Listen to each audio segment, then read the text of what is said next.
నోవాహు అనే మాటకు అర్థం నోవాహు ఎన్ని సంవత్సరాలు సువార్త చేశాడు జలప్రళయం వస్తుందని? అప్పుడు ప్రజలు నోవాహు ఏమన్నారు?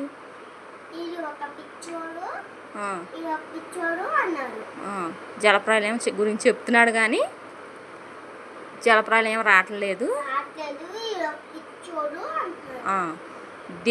అదే నోవాహు ఎలా ఉన్నాడు తన దినములలో?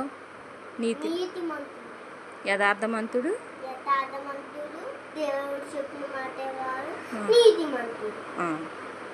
అప్పుడు దేవుడు ఏం చెప్పాడు నోవాహుకి?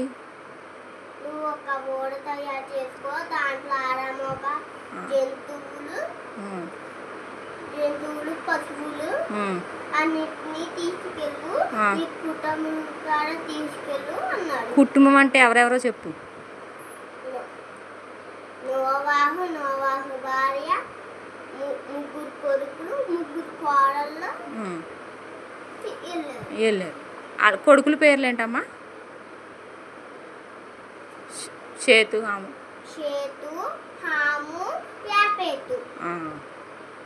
ఇప్పుడు జలప్రళయం వచ్చేసినప్పుడు ప్రజలు ఏమన్నారు?